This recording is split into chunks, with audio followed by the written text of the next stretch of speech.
Bismillahirrahmanirrahim. Assalamualaikum warahmatullahi wabarakatuh.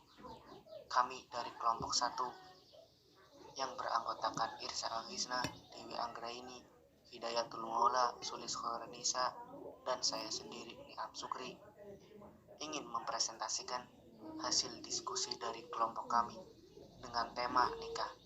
Yang pertama, rukun pernikahan. Rukun yaitu sesuatu yang pasti ada yang menentukan sah atau tidaknya suatu pekerjaan atau ibadah, dan sesuatu itu termasuk dalam rangkaian pekerjaan itu. Jika salah satu dari rukun tidak terpenuhi, maka hukumnya tidak sah. Rukun nikah meliputi calon suami, calon istri, ijab qabul, wali, dan 2 orang saksi.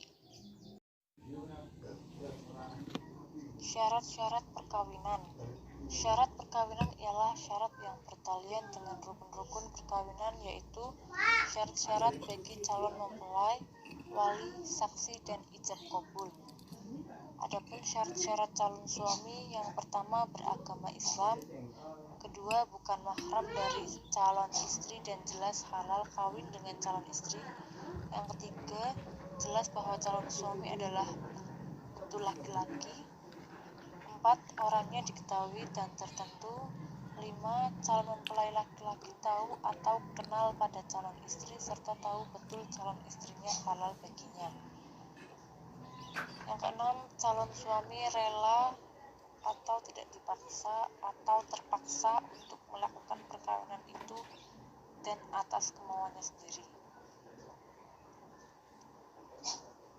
Yang ketujuh, tidak sedang melakukan ihram. Selanjutnya, syarat-syarat calon istri. Yang pertama beragama Islam, kedua tidak ada halangan syarak, yaitu tidak bersuami, bukan mahram, tidak dalam sedang iddah. Ketiga, jelas bahwa ia wanita bukan banci. Keempat, wanita itu jelas orangnya. Kelima, tidak dipaksa atau merdeka atas kemauannya sendiri. Keenam, tidak sedang ihram atau umrah. Sedangkan syarat-syarat wali, yang pertama laki-laki, kedua muslim, ketiga baligh, keempat waras akalnya, 5 adil, 6 tidak dipaksa, yang ketujuh tidak sedang berihram. Selanjutnya syarat-syarat saksi. Adapun syarat saksi yang menghadiri akad nikah haruslah 2 orang laki-laki, muslim, baligh, berakal, tidak sedang mengerjakan ihram, melihat dan mendengar serta mengerti paham akan maksud akad nikah. Syarat-syarat sikat atau ijab qabul, yaitu ijab dilakukan oleh pihak wali mempelai perempuan atau wakilnya, sedangkan qabul dilakukan oleh mempelai pria atau wakilnya. Macam-macam wali nikah. Wali nikah dibagi menjadi 3 kategori, yaitu 1. Wali nasab adalah orang-orang yang terdiri dari keluarga calon mempelai wanita yang berhak menjadi wali, seperti pria yang menurunkan calon mempelai wanita dari keturunan pria murni, yaitu ayah, kakek, dan seterusnya ke atas. Yang berasal dari keturunan itu tidak ada penghubung yang wanita. Pria keturunan dari ayah mempelai wanita dalam garis murni, seperti saudara kandung, anak dari keluarga seayah, anak dari keluarga kandung, anak dari saudara seayah, dan seterusnya ke bawah. Dan pria keturunan dari ayahnya ayah dalam garis pria murni, seperti saudara kandung dari ayah, saudara sebapak dari ayah, anak saudara kandung dari ayah, dan seterusnya ke bawah. Nomor 2, wali hakim adalah orang yang diangkat oleh pemerintah atau menteri agama untuk bertindak sebagai wali dalam suatu pernikahan. Apabila seorang calon mempelai wanita dalam kondisi tidak mempunyai wali nasabah sama sekali, walinya mafqud atau hilang, tidak diketahui keberadaannya, wali sendiri yang akan menjadi mempelai pria, sedangkan wali yang sederajat dengan dia tidak ada. Wali berada di tempat yang jauh sejauh perjalanan yang membolehkan sholat qashar, yaitu 92,5 km. Wali berada dalam penjara atau tahanan yang tidak boleh dijumpai. Wali adol, yaitu tidak bersedia atau menolak untuk menikahkannya, dan wali yang sedang melaksanakan ibadah haji atau umroh. Apabila kondisinya salah satu dari ketentuan di atas, maka yang berhak menjadi wali dalam pernikahan tersebut adalah wali hakim. Nomor 3, wali muhakam adalah wali yang diangkat oleh kedua calon suami istri untuk bertindak sebagai wali dalam akad nikah mereka. Kondisi ini terjadi apabila suatu pernikahan yang seharusnya dilaksanakan oleh wali hakim dan wali hakimnya tidak ada, maka bisa dilaksanakan oleh wali muhkam. Artinya bahwa kebolehan wali muhkam tersebut harus terlebih dahulu dipenuhi salah satu syarat bolehnya menikah dengan wali hakim, kemudian ditambah dengan tidak adanya wali hakim yang semestinya melangsungkan akad pernikahan di wilayah terjadinya peristiwa nikah tersebut. Selanjutnya, saksi dalam pernikahan.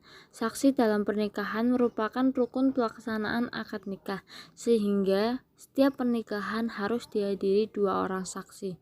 Karena itu, kehadiran saksi dalam akad nikah mutlak diperlukan. Bila saksi tidak hadir atau tidak ada, maka akibat hukumnya adalah pernikahan tersebut dianggap tidak sah. UU Perkawinan Nomor 1 Tahun 1974 Pasal 26 menyatakan dengan sangat tegas, perkawinan yang dilangsungkan di muka pegawai pencatat perkawinan yang tidak berwenang, wali nikah yang tidak sah, atau yang dilangsungkan tanpa dihadiri 2 orang saksi dapat dimintakan pembatalan oleh para keluarga dalam garis keturunan lurus ke atas dari suami istri, jaksa, dan suami atau istri. Rasulullah SAW sendiri dalam berbagai riwayat hadis walaupun dengan redaksi berbeda-beda menyatakan urgensi adanya saksi nikah, sebagaimana dinyatakan dalam sebuah hadis, yang artinya tidak sah suatu akad kecuali dihadiri wali dan 2 orang saksi yang adil. Bahkan dalam sebuah hadis lain yang diriwayatkan Tirmidzi dinyatakan bahwa pelacur adalah perempuan-perempuan yang menikahkan dirinya sendiri tanpa dihadiri dengan saksi. Selanjutnya yaitu wanita yang haram dinikahi atau mahram. Wanita mahram dibagi menjadi 3 bagian. 1.